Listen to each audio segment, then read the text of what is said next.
Mario Rivadulla presenta Teledebate con Ramón Reyes y Alex Jiménez. Informativo, orientador, veraz. Buenas noches, sean bienvenidos a Teledebate en Noticias 16, llegando a toda la teleaudiencia a través de este canal y de los canales 16 de Tricón, 17 de Wintelecom, 18 de Claro, y una amplia red de telecables en el interior del país a nivel nacional. Bien, pues hoy, 12 de septiembre, el pensamiento de este día: si ayuda a una sola persona a tener esperanza, entonces no habré vivido en vano, lo dijo Martin Luther King. Y hoy en la historia, 12 de septiembre del año 1891, nace en la ciudad de Ponce, Puerto Rico, Pedro Albizu Campos. Graduado de abogado en la Universidad de Harvard, está considerado como la figura más relevante de la lucha por la independencia puertorriqueña. Fundador del Partido Nacionalista en 1936, fue condenado por conspirar contra el gobierno estadounidense. En 1950 promovió una insurrección armada contra el gobernador Luis Muñoz Marín, ideólogo y creador del Estado Libre Asociado, así como del atentado contra el presidente Harry Truman. Fracasado en ambos empeños, fue condenado a prisión, siendo liberado posteriormente por su estado de salud. Falleció en San Juan el 21 de abril del año 1965 a la edad de 73 años. Apelado por sus seguidores, el maestro y el último libertador de América, el ideal independentista que alentó nunca ha podido calar, sin embargo, en la inmensa mayoría del pueblo puertorriqueño, cuyas preferencias se dividen entre mantener el estatus de libre asociado o integrarse a los Estados Unidos de Norteamérica como un estado más. Tirando a fondo, de nuevo la UAS vuelve a ser escenario de protestas que afectan la docencia. De poco o nada valen las apelaciones para que los grupos estudiantiles y otros que no lo son en absoluto, elementos ajenos a la primada, y que se encapuchan para esconder su identidad, siguen promoviendo desórdenes, apelando a todo tipo de pretextos. Lamentablemente, la falta de la disciplina más elemental y la pérdida del sentido de responsabilidad parecen ser la constante en el seno de la alta casa de estudios, afectando la docencia, el deseo de la inmensa mayoría de los estudiantes de cursar sus carreras sin interrupción y la necesidad del país de contar con profesionales calificados. Un contrasentido que las autoridades de la UAS reclamen más recursos mientras permitan que se mantenga este estado de cosas y sin presentar previamente los resultados de una auditoría confiable que establezca sin margen a dudas la forma en que dispone de los medios que recibe el presente. Quien reclama cuentas claras tiene que ser el primero en presentarlas. Y por si no se han percatado, el prestigio de la UAS anda poco más que a nivel del piso. Los tiros cortos, auxilio más que justificado y urgente que la Cancillería se interese de inmediato por la situación de los dominicanos que residen en las Antillas Menores, como consecuencia del paso avasallante del huracán Irma, y presta auxilios a quienes hayan resultado afectados. De resaltar la decisión de la joven aerolínea Pagua de realizar vuelos humanitarios a la isla San Martín para recoger a cientos de dominicanos y pasajeros de otras nacionalidades que quedaron varados en la misma. Un tanto tardíamente, el alto comisionado de las Naciones Unidas para los Derechos Humanos ha pedido llevar a cabo una investigación internacional sobre el uso excesivo de la fuerza por las autoridades de Venezuela, considerando la posibilidad de que se hayan cometido crímenes contra la humanidad. El gobierno de Maduro lleva largo tiempo reprimiendo con extrema violencia las marchas ciudadanas y expresiones masivas de legítima protesta y rechazo a su régimen, que al violar la propia constitución chavista no solo ha violentado la legalidad, sino perdido también toda legitimidad. El ejército se ha convertido en soldadesca como instrumento de brutal represión que ha ocasionado la muerte a más de 120 ciudadanos y enviado a prisión a varios cientos por el solo hecho de ejercer el reconocido y legítimo derecho a la protesta pacífica. Lamentablemente, la ONU ha dejado en evidencia en numerosas ocasiones su total incapacidad para aplicar sanciones efectivas y respetadas. El ejemplo más reciente es el de Corea del Norte, que hace continua burla y desprecio de las medidas adoptadas contra su gobierno por el organismo mundial. No menos tardía ha resultado la reacción de la Procuraduría Especializada de Persecución a la Corrupción Administrativa, la tan desacreditada PECA, aparecerse ahora denunciando que el exsecretario de las Fuerzas Armadas, Pedro Rafael Peña Antonio, involucrado en el expediente de soborno de los Tucanos, ha estado desprendiéndose, inclusive a precios muy por debajo de su real valor, de una decena de inmuebles cuya adquisición no ha podido justificar es más que una ridiculez, un chiste de mal gusto. ¿Acaso desde el principio no había sido vinculado a este caso, aun cuando se le permitiera continuar en libertad? Es que durante todo ese tiempo no se debió haber mantenido vigilancia sobre el mismo y sobre la disposición de esos bienes. ¿O es que precisamente no se dictó prisión como medida de coerción contra el mismo para que pudiera disponer de esas propiedades? ¿Cómo alegar ahora que con su salario de 75.000 pesos mensuales no podía haber adquirido esas propiedades de valor millonario? Es ahora que se enteraron, y si se sabía desde el principio, ¿por qué no se actuó en consecuencia? La JUN, y si seguimos a vueltas con la JUN, ahora el Tribunal Superior Administrativo, después de haber aplazado la vista que se presentó bajo el apremio del peligro de epidemias por la forma restrictiva en que la empresa estaba recibiendo la basura, ha concedido 4 días adicionales para que presenten sus alegatos los abogados de la empresa y del Ayuntamiento de Santo Domingo Norte, que propone se entregue el manejo del vertedero de Duquesa a la mancomunidad del Gran Santo Domingo, Salud Pública y Medio Ambiente. Luego, a su vez, si no hay nuevos aplazamientos, otro plazo para dictar su veredicto, mientras el vertedero sigue operando a capricho y conveniencia de la LAJUN en un pleito que ya lleva varias semanas de simples amagos, mientras el Gran Santo Domingo sigue anegado en basura. La relación de más se le asiste a Inés Aspún, cuando la columna Antemeridiano del Diario Libre advierte que si eso pasa con el caso del vertedero, ¿qué esperanza hay de que el mucho más complicado expediente del lado de Brecht pueda llegar a juzgarse? Y Punta Catalina, si las plantas de carbón de Punta Catalina no fueron afectadas por las lluvias provocadas por el huracán Irma, ¿de dónde son entonces las escenas que pusieron a circular en las redes sociales en las que supuestamente habían sido inundadas? De nuevo insistimos en la necesidad de regular el uso de las redes, que de valioso instrumento de libre expresión ciudadana es usado de manera irresponsable para desinformar y crear confusión. Vamos a hacer una pausa y al retorno vamos a estar buscando respuestas en Teledebate con nuestro huésped.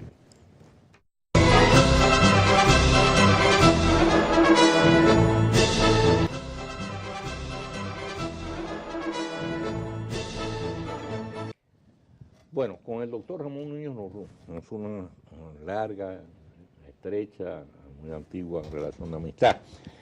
Él casi no hizo presentación, pero es una de las figuras más vistas, más populares de hace muchísimos años en la televisión. Pero bueno, él es destacado comentarista de televisión, columnista de prensa, economista, miembro de la Junta Monetaria, y ya de por sí es un cargo de mucho nivel y de mucha exigencia. Así que me dio por tenerte por acá, Ramón. El honor es mío, don Mario. Usted es un veterano de estas lides. Bueno, es que es una forma de yo no pensaba entrar a la televisión y yo era una figura conocida. Es decir, para mí siempre es un honor. Ahí se me dice, yo lo vi a usted cuando yo era niño. Sí. Bueno, ya a mí me lo dicen. Yo a veces ya me topo con gente de la calle y me dicen, yo lo veía desde pequeño. A ellos digo, bueno, ya los años han pasado. Bueno, ya yo no cumplo años. Yo lo que hago que ahora es que celebro los onomáticos. Que es diferente. Bueno, mira, pero qué bueno cumplirlo. Mira, bueno, primeramente, Ramón, en tu calidad de economista, miembro de la Junta, ¿cuál es su lectura de la economía al presente momento de la economía dominicana y cuáles son tus estimaciones de futuro? Afortunadamente salió recientemente los resultados preliminares del mes de junio. Es decir, la economía está creciendo 4%. Si uno lo compara con el 5.1 del primer trimestre o el 6.6 del semestre del año pasado, uno diría, bueno, hay una ralentización económica, y es verdad. Es decir, en el segundo trimestre la economía apenas creció 2.7. Y por eso el Banco Central, advirtiendo esa ralentización, ese decrecimiento, fue que se tomó la medida de política monetaria de liberar 20.000 millones del encaje legal y también de reducir la tasa de política monetaria. Cuando usted reduce la tasa de política monetaria, envía un señal al sistema financiero de que las tasas deben de bajar. Si las tasas de interés bajan, y además de eso hay recursos del encaje legal disponibles a una tasa de un 8%, bueno, pues se supone que los inversionistas, que los consumidores se van a animar a tomar préstamos y entonces la economía va a coger un mayor impulso. Porque el problema vino, se habla mucho de la ley de lavado, que los empresarios lo han detenido, pero realmente el gran componente que afectó ese segundo trimestre es el ajuste del gobierno. Es decir, el déficit fiscal para este año está planteado en 2.3%. Igual que el año pasado, aunque el año pasado llegó a 2.7%, pero al mes de junio el déficit era apenas de 0.5%. Y el gasto en capital, porque el gasto corriente es muy difícil ajustarlo, Claro. porque esos son salarios y gastos fijos, pero el gasto de capital de este año, en el mes de junio, era menor que el del año pasado. Se ha restringido entonces. Entonces, por eso usted ve que el sector construcción, que creció 16% el año pasado, decreció 2.7% en este semestre. Claro. Pero en sentido general, ese 4%, si uno lo compara con lo que está ocurriendo en el resto de América Latina, sigue siendo una buena tasa de crecimiento. La inflación a agosto apenas de 1.77%. El tipo de cambio ha aumentado ligeramente, sí. En sentido general, no puede decir que la economía dominicana va bien, el turismo va por los 6 millones y pico, las zonas francas van en franca recuperación, las remesas de los dominicanos están fluyendo de manera adecuada, la inversión extranjera directa está creciendo 41% en el primer semestre, incluso tenemos una balanza de pago positiva. Es decir, lo tradicional es que nosotros tengamos un déficit en la cuenta corriente, es decir, importaciones menos exportaciones, siempre da negativo. En este primer semestre dio positivo, es decir, las exportaciones fueron mayores que las importaciones. Es decir, si uno lo analiza así, la economía va bien, por supuesto, siempre hay un pero. Claro. Y ese pero es el elemento fiscal, el elemento del endeudamiento, del déficit fiscal, porque somos uno de los países de la región con menor presión tributaria. Guatemala es el único que tiene menor presión tributaria que nosotros, y eso obliga a un déficit fiscal que no puede seguirse prolongando en el tiempo. Es decir, no podemos seguir aumentando el déficit porque vamos a seguir aumentando el endeudamiento y va a llegar un momento, no ahora como predicen algunos economistas, ni en 2 años ni en 3 años. Entonces, tarde o temprano aquí tendrá que o sentarse la sociedad con un pacto fiscal o un gobierno. Yo pienso que va a ser el que surge en el 2020, sí, que va a tener que sentarse a hacer una reforma fiscal integral. Porque un país no puede seguir con una presión tributaria menor a un 14%. Ahora, ¿cómo tú crees que puede subirse la presión tributaria en ese sentido? Porque hay mucha evasión. ¿Sería en este caso reduciendo la evasión o aumentando los impuestos a los que ya pagan impuestos? Bueno, el gobierno ha estado tratando de reducir la evasión. El problema es, don Mario, que eso no es un proceso de hoy para mañana. No, claro. Es decir, eso toma años. Usted reducir la evasión del ITEVE, del impuesto sobre la renta, pero estoy de acuerdo, no es aumentarle a los que pagan. Porque aquí tenemos un problema con los impuestos, igual que el que existe con la energía. Claro. Hay una parte de la población que paga una energía muy cara y hay otra parte de la población que no paga o que la subvalúa. Y con el agua igual, ¿no? Hay quien paga el agua y hay quien no paga. Entonces con los impuestos, yo entiendo a los empresarios, o algunos empresarios cuando te dicen, mire, pagamos muchos impuestos, ¿verdad? Usted tiene que pagar un ITEVI a veces antes de recibir el pago de la mercancía. Correcto. El dichoso adelanto, que lo vivimos los que tenemos programas de televisión. Sí. El adelanto, usted está pagando un adelanto sobre una ganancia que usted no la tiene, Así mismo. sino sobre una ganancia anterior. Entonces, tiene que haber un rediseño fiscal que equilibre, porque no es cargar a los mismos que están pagando. Exacto. Y hay mucho por donde cortar, por ejemplo, en lo que se llama el gasto tributario, en las exenciones.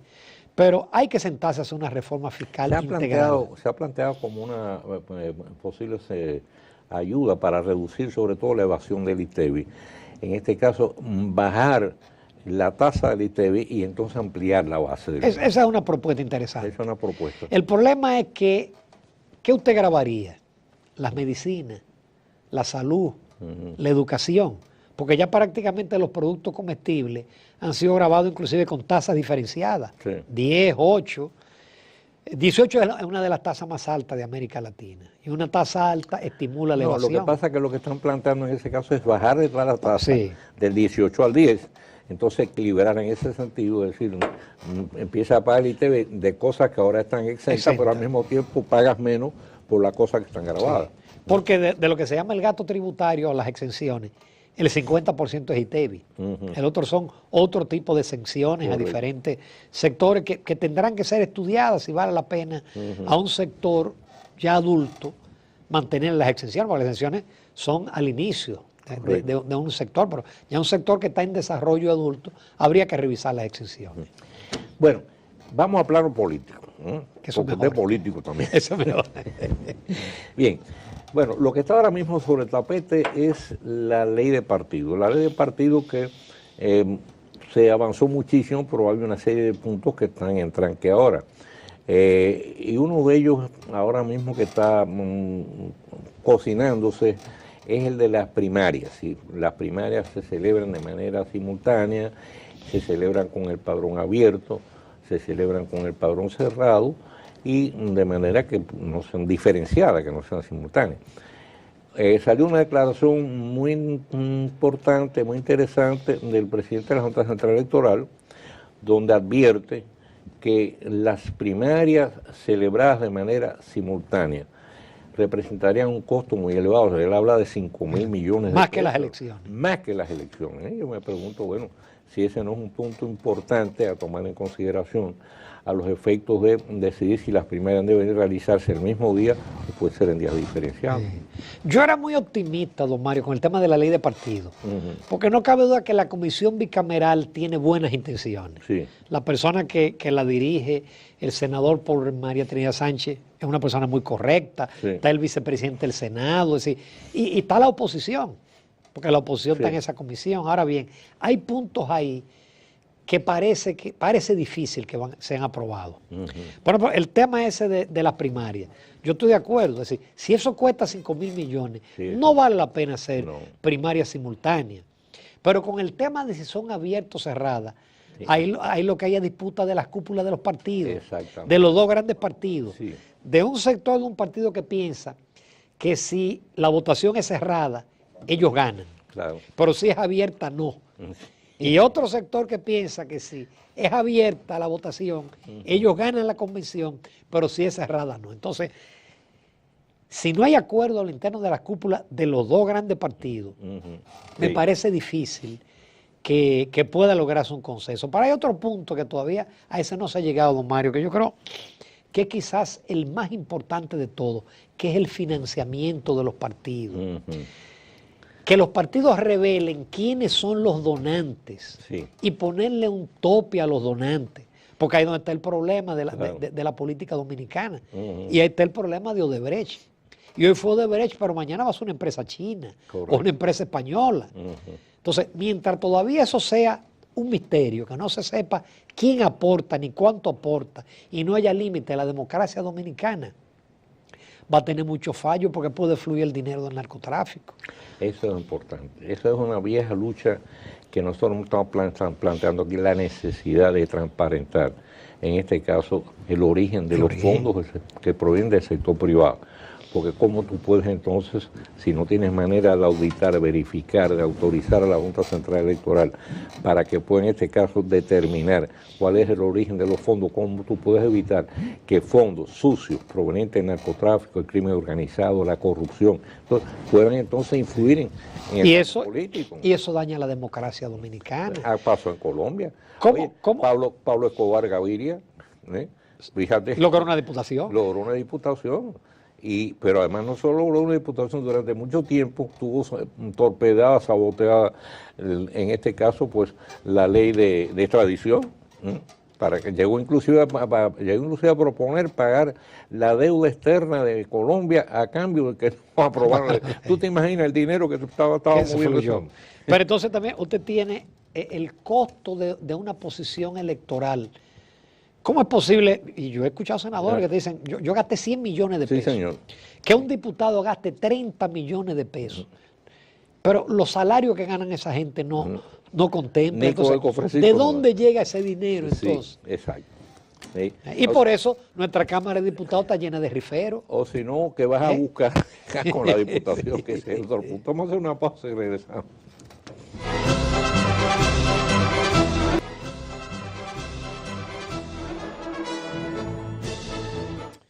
Bueno, vamos a proyectar un poquito hacia el futuro, ¿qué te parece? Vamos a situarnos en el año 2020. Ahí se está especulando desde ahora. Eso está lejos, don Mario. Bueno, déjame decirte una cosa, y bueno, tú lo sabes por experiencia.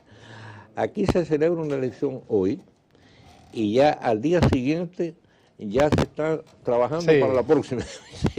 Ya se está en campaña electoral. De hecho, ya está en campaña. Fíjate, ya empezó la especulación sobre si Danilo Medina se va a presentar otra vez, no se va a presentar, si va a ser Leonel Fernández. Estoy hablando del caso del PLD. Sí.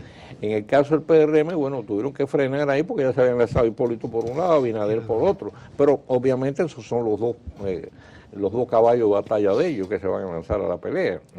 Hasta ahora, salvo que surja un maco a última hora. Pero realmente ya se está hablando de todo ese proceso. Y hay mucha especulación sobre si Danilo pudiera presentarse o estaría pensando en presentarse para un nuevo periodo. Porque la vez anterior sí llamaba la atención el hecho de que Danilo decía, bueno, yo no me voy a presentar para la reelección, pero sin embargo gente de su entorno sí estaban haciendo campaña y él no lo frenaba. En esta ocasión se produce una cosa al revés. Es decir, gente de su entorno que no ha dicho nada, ha dicho, no, él no va otra vez, no va a aspirar otra vez. Estamos hablando del caso de Gustavo Montalvo. Y de Peralta también. Que también aunque hay gente que le da otra lectura, que es una forma de que se olviden por el momento de la reelección.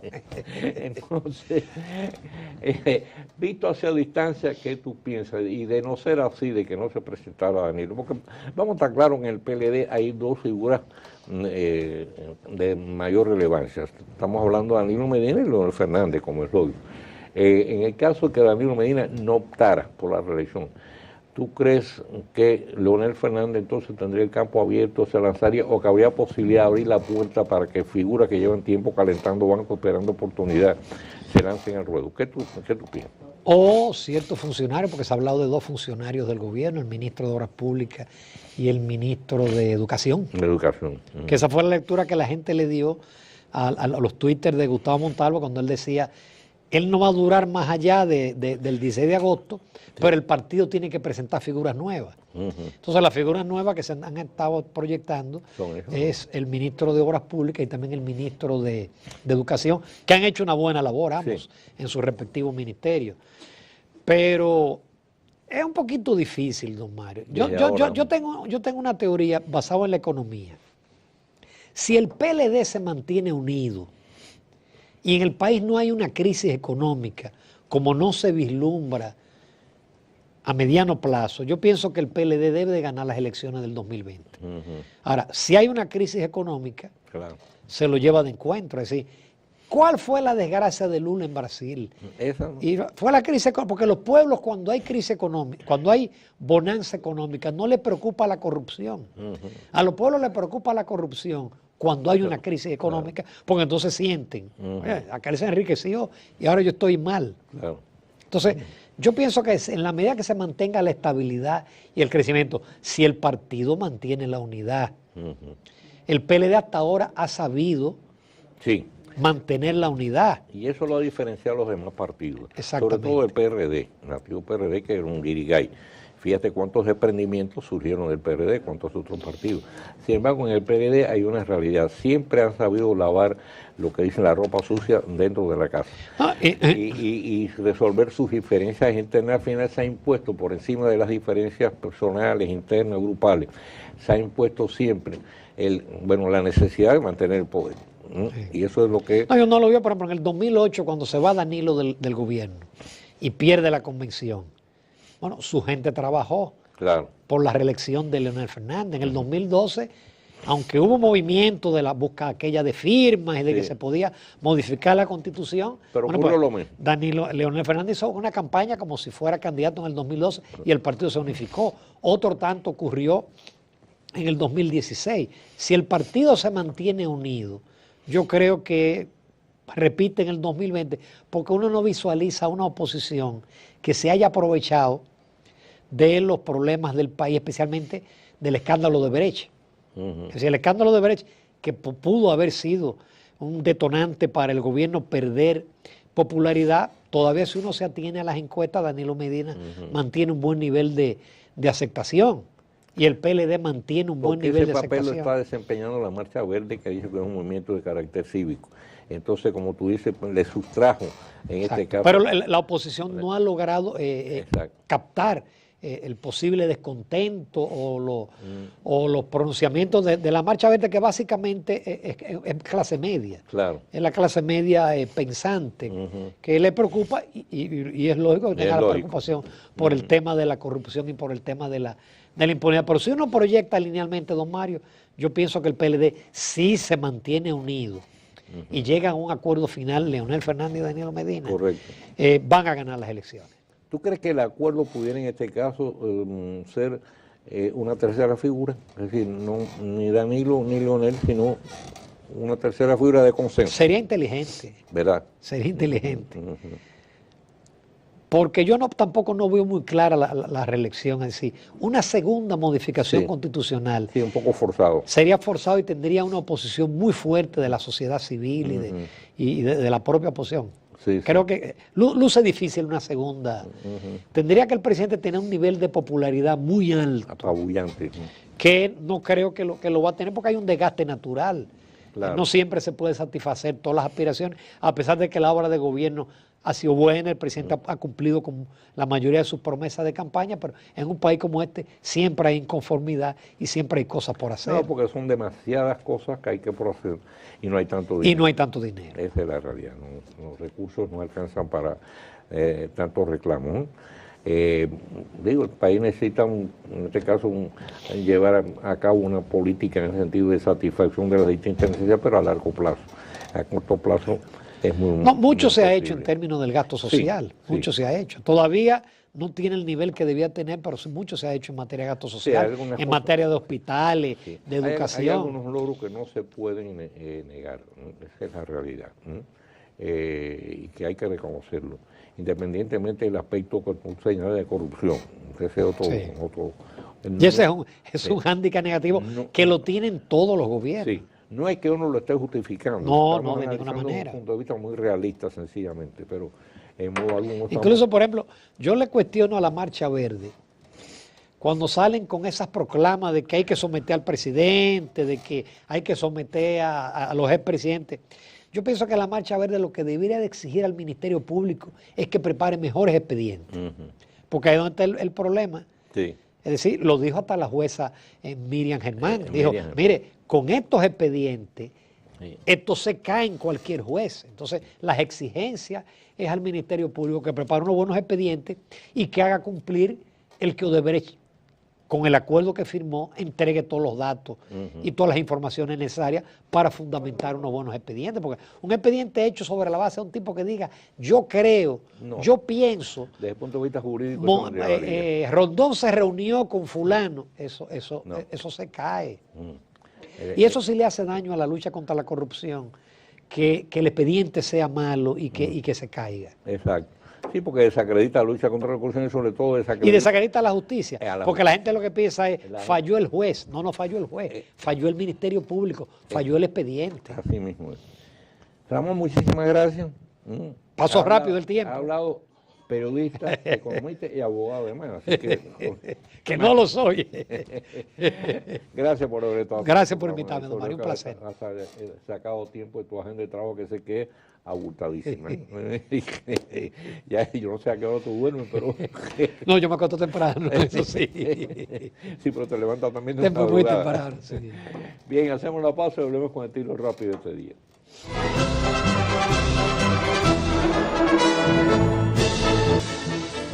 En Teledebate, el tiro rápido con Mario Rivadulla. Desde que arribó a la Casa Blanca después de su inesperada y sorprendente victoria electoral sobre la favorita Hillary Clinton, el presidente Donald Trump dejó clara evidencia de que combatir el cambio climático no figuraba como tema en su agenda de gobierno. No solo retó fondos a las investigaciones sobre el calentamiento global, sino que se apresuró en dejar establecido que los Estados Unidos no ratificarían el Pacto de Kioto, mediante el cual se comprometían conjuntamente con China continental, ambos como las naciones de mayor impacto ambiental, en hacer los mayores aportes al Fondo Común de 100.000 millones de dólares para adoptar medidas y financiar a los países de economía más débil a fin de reducir las emisiones contaminantes a la atmósfera.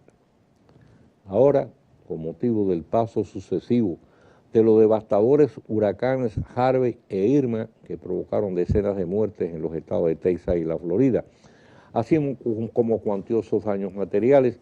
El destacado periodista Andrés Oppenheimer, en un artículo que aparece hoy en el Listín Diario, llama la atención del mandatario estadounidense sobre el hecho de que ambos eventos catastróficos de inusitada intensidad debieran hacerlo reflexionar nuevamente sobre la realidad del calentamiento global. La apelación de Oppenheimer al presidente estadounidense figura apuntalada por el testimonio concluyente de un 97% de los científicos climáticos de que el efecto invernadero es un hecho innegable, que no obedece a cambios naturales que ocurren de manera episódica de tiempo en tiempo, sino que es fruto de los gases tóxicos que producimos los seres humanos y las industrias contaminantes. Durante su más reciente comparecencia en Teledebate, el día antes del esperado pase de Irma por la costa norte del país, el destacado geólogo Osiris de León, dedicado conocedor del tema, advirtió que tanto su rápida evolución de tormenta a huracán y la inusitada fuerza de los vientos de ese como antes de Harvey eran consecuencia precisamente del cambio climático. Asimismo que se producirán otra serie de alteraciones sin precedentes en el comportamiento de la naturaleza por esa misma razón.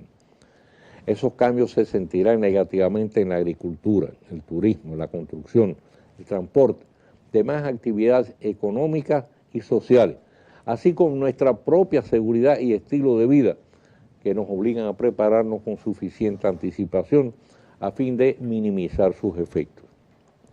Acogerá Donald Trump las evidentes señales que envían estos graves desórdenes naturales para entender que el efecto invernadero es una realidad cada vez más palpable y anteponer esa realidad a los intereses espurios de sectores empeñados en frenar las medidas de preservación del medio ambiente. Entenderá de una vez y por todas que ratificar el Acuerdo de Kioto y honrar los aportes prometidos resulta una inversión de mayor importancia y la más elevada rentabilidad para el mundo y los propios Estados Unidos. De esperar que así sea. Mañana, Dios mediante, estaremos de nuevo con ustedes con una nueva entrega de Teledebate en Noticias 16. Ahora les recomendamos pues no moverse frente a sus televisores para que sigan disfrutando la programación de este canal y posteriormente pues la entrega del último informativo de Noticias 16 para que puedan mantenerse al corriente de todo lo que ocurre de importancia tanto en nuestro país como en el resto del mundo. Por nuestra parte, tengan todos un muy feliz resto de la noche. Mario Rivadulla presentó Teledebate con Ramón Reyes y Alex Jiménez. Informativo, orientador, veraz.